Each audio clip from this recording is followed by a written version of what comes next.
Hello बच्चों, आज हम लोग पढ़ेंगे रोटेशन एंड रेवोल्यूशन। ये भी आप लोग का क्लास 9-10 का टॉपिक है, तो समझिए। आज शुरू करते हैं, चलिए। रोटेशन कैसे होता है? बचपन से पढ़ते आ रहे हैं, 4-5 में भी पढ़े हैं हम लोग। रोटेशन क्या होता है? रोटेशन ऐसा है जो अर्थ अपनी जगह में, अपने ओन एक्सिस में रोटेट करता है, उसको क्या कहते हैं? रोटेशन। समझ में आया? रोटेशन किसे कहते हैं? The 360-degree movement of the earth on its own axis is known as rotation. ठीक है? क्लियर? चलो, ये हो गया रोटेशन। ठीक है? अर्थ रोटेट कहाँ से करता है? अर्थ का क्या है? अच्छा, वापिस 360 degree rotation of the earth is known on its axis,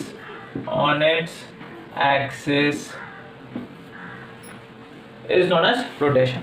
ठीक है? नेक्स्ट, कहां से कौन सा डायरेक्शन उसका? वेस्ट टू ईस्ट रोटेट करता है। कैसे घूमता है? वेस्ट टू ईस्ट, मतलब ऐसे सोचो, ये है ना, ये है, ये अर्थ है। ठीक है, हम अर्थ है, सोचो हम अर्थ है। ठीक है, वेस्ट टू ईस्ट मतलब हम ऐसे घूम रहे हैं। समझ में आया? कैसे? ऐसे घूम रहे हैं, वेस्ट टू ईस्ट। तभी ना सोचो, ईस्ट से उगता है ना सनराइज, तभी तो ईस्ट से होता है। अगर ईस्ट टू वेस्ट घूमता तो वेस्ट से सनराइज उगता। समझ में आया? इसलिए बोलता है ना कि वो पश्चिम से सूरज उग गया तो हम मान जाए। अरे बुढ़वा, उग ही नहीं सकता, कैसे उगेगा? और तो वेस्ट टू ईस्ट घूम रहा है, ईस्ट से वेस्ट थोड़ी घूम रहा है। समझ में आया? तो ये क्या है? डायरेक्शन क्या है? West to east. समझ में आ गया रोटेशन का? और क्या है? ये रोटेशन का स्पीड पता है कितना है? अर्थ का रोटेशन स्पीड पता है कितना है? अर्थ का रोटेशन स्पीड 400 मीटर पर सेकेंड। क्या है? 400 मीटर पर सेकेंड। कहां पे? इक्वेटर पे। समझ में आया?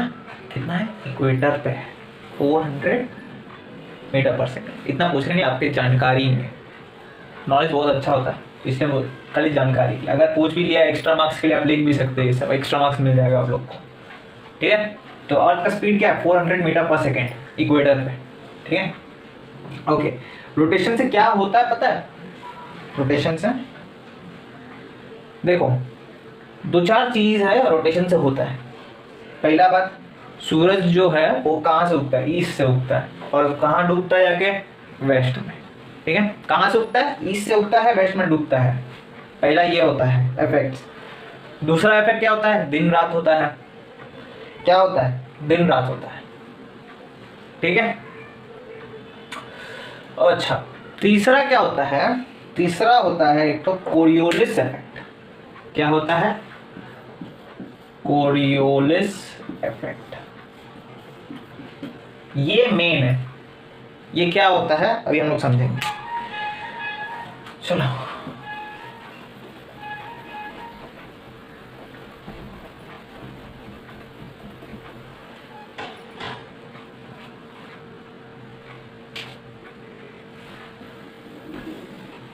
सोचो, ये अर्थ है।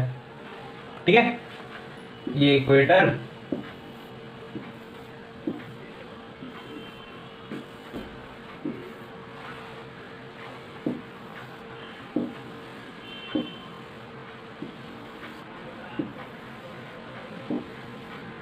ठीक है?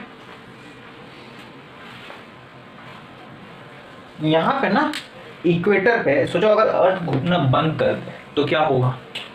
यहाँ पे ना बहुत विंड्स है, यहाँ यहाँ यहाँ यहाँ पे। क्या है? बहुत विंड्स है इक्वेटर पे। ठीक है? हम लोग के इंडिया में बारिश कौन लाता है पता है? South west monsoon winds. कौन से winds? South west monsoon winds. तो यहाँ पे बहुत विंड्स है, बहुत विंड्स यहाँ से आता है, ऐसे होते हुए ऐसे। बहुत विंड्स यहाँ से आता है, कहीं कहीं पे आके मिलता भी है विंड्स। समझ में आया? यहाँ से भी बहुत विंड्स है, यहाँ से भी बहुत विंड्स है, यहाँ से। ठीक है? तो अर्थ घूमता है ना, ईस्ट वेस्ट ऐसे घूम रहा है, तो विंड ऐसे घूम रहा है। ठीक है? तो क्या होता है ना, डिफ्लेक्शन होता है विंड का। इक्वेटर पे विंड का डिफ्लेक्शन होता है और ऐसे घूम रहा है। तो नॉर्दर्न हेमिस्फीयर में कोरियोलिस इफेक्ट ये बोलता है कि due to the rotation of earth the winds get deflected to the east in the north and to the west in the southern hemisphere. देखो मतलब अर्थ के घूमने से जो विंड है इक्वेटर में वो क्या होता है, ईस्ट में डिफ्लेक्ट हो जाता है नॉर्दर्न हेमिस्फीयर में और वेस्ट में सदर्न हेमिस्फीयर में। मतलब सोचो यहाँ से कोई विंड आ रहा है, ठीक है, यहाँ से कोई, देखो यहाँ ये विंड है, यहाँ ज्वाइन किया, यहाँ आया, यहाँ आके इसमें ज्वाइन कर लिया, यहाँ जैसे ही ज्वाइन किया ना वो ऐसे नहीं जाएगा, जाना उसको ऐसे चाहिए था पर वो जाएगा कैसे, ऐसे जाएगा, ऐसे, ठीक है, ऐसे से गया, जाते जाते सोचो जो साउथ वेस्ट मानसून में आता है इंडिया में वो ऐसे ही आता है, इक्वेटर से यहाँ से निकल जाता है, डिफ्लेक्ट हो जाता है, डिफ्लेक्ट होके इंडिया में घुसता है ऐसे। समझ में? तो ये देखो, ये खुद देखो घूमते घूमते देखो ईस्ट में आ गया है ना, फिर वापस वो साइकिल चलता है, फिर वो वापस इधर आएगा, फिर इधर आएगा, फिर वापस ऊपर चल जाएगा। समझ में आया? विंड इस पृथ्वी में हर चीज का साइकिल है, life cycle, atmosphere cycle, water cycle, सब साइकिल है। समझ में आया? तो ये क्या हुआ, विंड ऊपर चला गया, डिफ्लेक्ट हो गया टुवर्ड्स द ईस्ट, ठीक है। सेम चीज सोचो यहाँ से है ऑस्ट्रेलिया में, सोचो यहाँ ऑस्ट्रेलिया है, यहाँ पे ऑस्ट्रेलिया है, ठीक है, यहाँ से विंड्स आया, यहाँ से विंड्स आया, यहाँ से विंड्स आया, यहाँ से विंड्स आया, ये ज्वाइन कर लिया, फिर इधर आया। तो ये जब सदर्न हेमिस्फीयर में आता है ना, सदर्न हेमिस्फीयर में सोचो कोई अगर विंड डिफ्लेक्ट हुआ तो वो वेस्ट में डिफ्लेक्ट हो, जैसे ये जा रहा है ऐसे ऐसे, यहाँ से ऐसे डिफ्लेक्ट हो जाएगा, फिर ऐसे डिफ्लेक्ट हो जाएगा, फिर ऐसे डिफ्लेक्ट हो जाएगा, फिर ऐसे घूम के वही जो भी उसका साइकिल होगा, जहाँ जो करंट्स, जो साइकिल्स, जो विंड जहाँ जाता है वो सब वहाँ पे जाएगा। तो ये क्या हो गया, देखो सदर्न हेमिस्फीयर में वेस्ट में डिफ्लेक्ट हो गया और नॉर्दर्न हेमिस्फीयर में कहाँ डिफ्लेक्ट हो गया, ईस्ट में।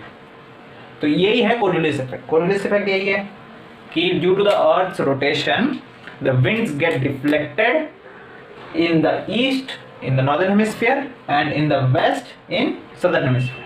समझ में आ गया? यह है कोरियोलिस इफेक्ट। रोटेशन से क्या क्या होता है बताओ? दिन रात होता है, सूरज कहां से उगता है, ईस्ट, सूरज ढलता कहां पे है, वेस्ट। स्पीड क्या है रोटेशन का, 400 मीटर पर सेकेंड। और कोरियोलिस इफेक्ट, कोरियोलिस इफेक्ट क्या कहता है, कोरियोलिस इफेक्ट ये कहता है कि due to earth rotation the winds at the equator gets deflected at in the east at northern hemisphere and in the west in the southern hemisphere। समझ में आ गया? अच्छा, रोटेशन से ना और एक चीज इफेक्ट होता है, क्या, इंक्लिनेशन। अर्थ इंक्लाइंड किस एंगल पे, आप लोगों को पता है अर्थ किस एंगल पे इंक्लाइंड है?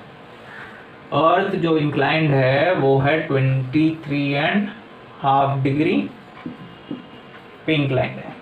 पहले ये सीधा था, पास्ट में अर्थ ऐसे सीधा था, पर क्या हुआ कि जो एस्ट्रॉइड बेल्ट्स हैं, क्या है, जो एस्ट्रॉइड बेल्ट्स हैं,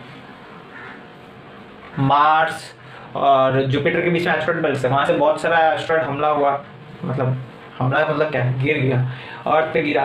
तो सोचो यहाँ से एस्ट्रॉइड गिरा, धाप कर कहीं से आया, तो ये गिरा इस पे, तो ये क्या हुआ, ऐसे बेंड हो गया।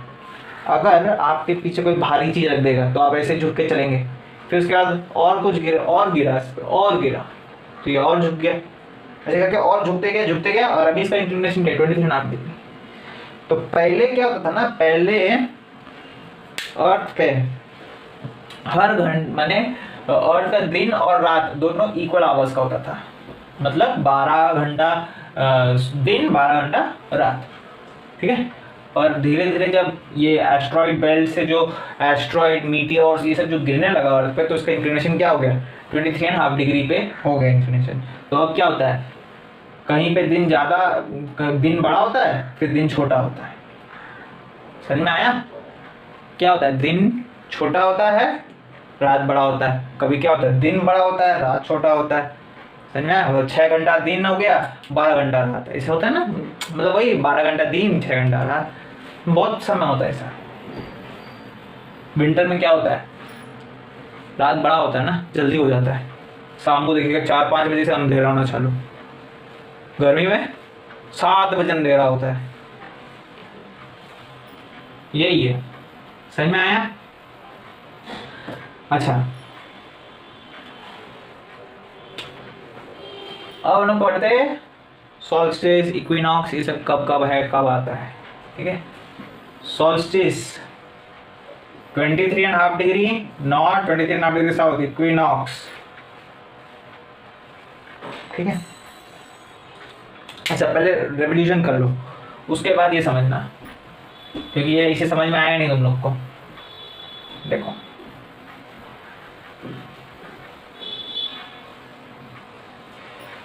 रेवोल्यूशन किसे कहते हैं?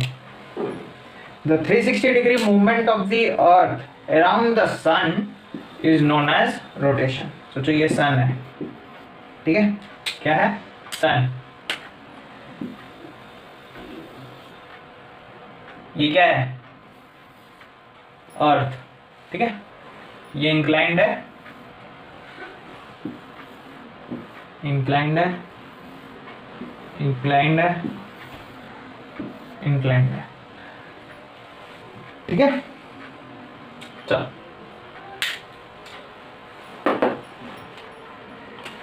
रेवोल्यूशन ऑफ द अर्थ से क्या होता है? रोटेशन ऑफ द अर्थ से क्या होता है? दिन रात होता था, फिर उसके बाद सूरज ईस्ट से होकर वेस्ट में जाके सनसेट होता था, है ना, ये सब कांड होता था। रेवोल्यूशन से क्या होता है? रेवोल्यूशन से जो स्प्रिंग, ऑटम, फिर उसके बाद तुम्हारा समर, विंटर, ये सब होता है। समझ में आया? देखो जो एरिया में डायरेक्ट सनलाइट पड़ता है, क्या, जो एरिया में डायरेक्ट सनलाइट पड़ता है वहां पे समर होता है। ठीक है, और जहां थोड़ा ऑब्लिक पहुंच रहा है ना रेज, वहां क्या होता है? मुश्किल से पहुंच रहा है। ऑब्लिक मतलब क्या? मुश्किल से पहुंच रहा है, तो वहां क्या होगा? सनलाइट कम पहुंच रहा है। सनलाइट कम पहुंचेगा तो क्या होगा? वहां पे ठंडा होगा। ठीक है, देखो यहाँ देखो, वही सेम चीज है। सोचो ये नॉर्दर्न हेमिस्फीयर,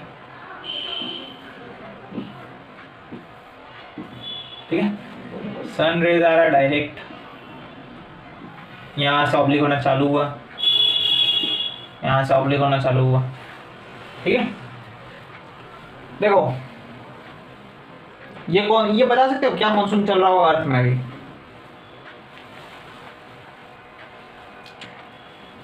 ये नॉर्दर्न हेमिस्फीयर है, सॉरी ये नॉर्दर्न हेमिस्फीयर, ये सदर्न हेमिस्फीयर।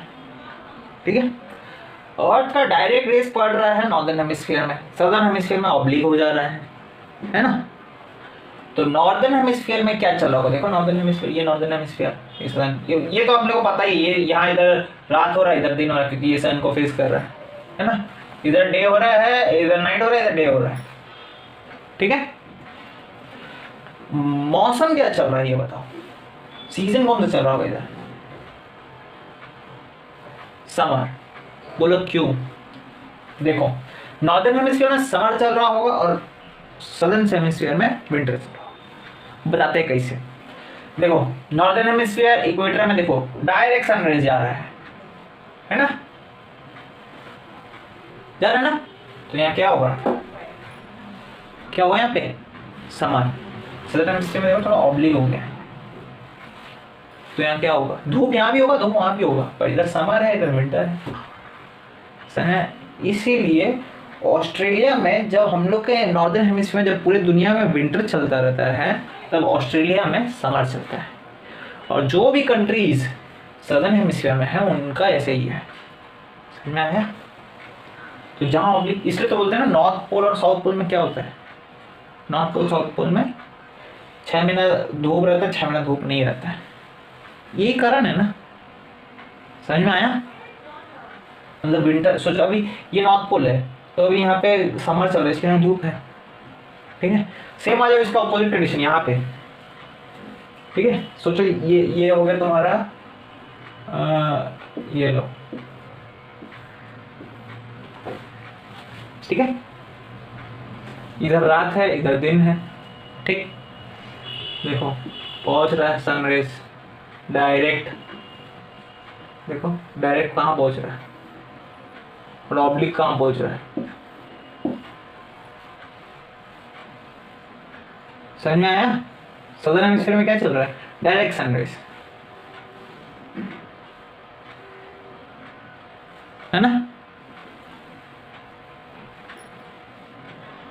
डायरेक्ट सनराइज जा रहा है सदर्न हेमिस्फीयर में, तो यहाँ क्या हो रहा है, सदर्न हेमिस्फीयर में इधर क्या हो रहा है, समर, और इधर क्या हो रहा है, विंटर। वही अभी कंडीशन बोले ना, जब पूरे दुनिया में विंटर होता है तब ऑस्ट्रेलिया में समर बनता है। देखो नॉर्दर्न हेमिस्फीयर में क्या चल रहा है, विंटर। क्यों? क्योंकि यहाँ पे ऑब्लिकली सनराइज पहुँच रहा है, पर सदर्न हेमिस्फीयर में डायरेक्ट सनराइज पहुँच रहा है। तो यहाँ क्या हो रहा है, सदर्न हेमिस्फीयर में समर हो रहा है, नॉर्दर्न हेमिस्फीयर में विंटर हो रहा है। सेम चीज़ यहाँ देखो, यहाँ कहाँ डायरेक्ट पहुँच रहा है, नॉर्दर्न में पहुँच रहा है, सदर्न में नहीं पहुँच रहा है, ऑब्लिक पहुँच रहा है। नॉर्दर्न में क्या है, समर है, सदर्न में क्या है, विंटर है। तो इसलिए जब पूरे नॉर्दर्न हेमिस्फीयर में समर चलता है, यहाँ विंटर चलता है। और जब यहाँ पे नॉर्दर्न हेमिस्फीयर में जब पूरा कंट्री में पूरे वर्ल्ड स्प्रिंग और ऑटम यहाँ पे हो गया, जहाँ पे इक्वल अमाउंट ऑफ सनराइज आता है दोनों ही हेमिस्फीयर में, ठीक है। स्प्रिंग हो गया, स्प्रिंग यहाँ आ गया, ऑटम यहाँ आ गया, सेम ही होता है। मतलब इक्विनॉक्स बोलते हैं ना, इक्विनॉक्स इसलिए साल में 2 बार आता है। एक अभी आएगा मार्च में, फिर एक सितंबर में आता है। समझ में आया?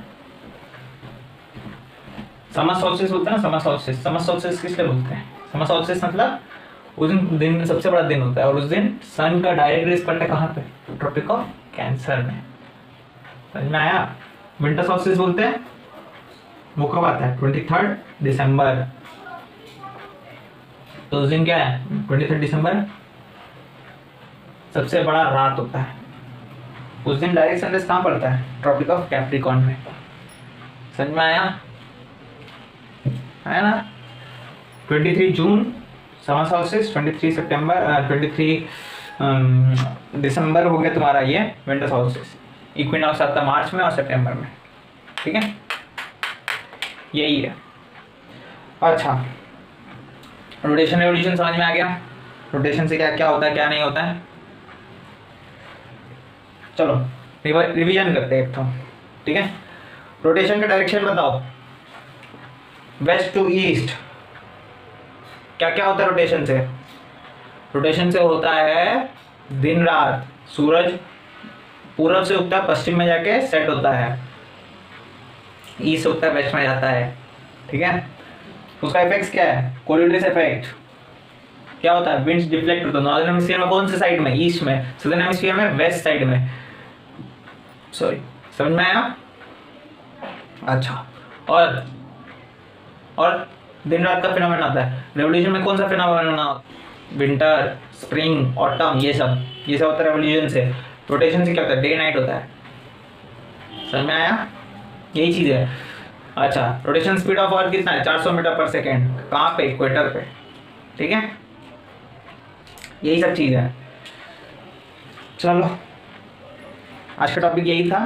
अब नेक्स्ट हम लोग करेंगे structure of the earth, internal structure उसका पढ़ाएंगे, कोर।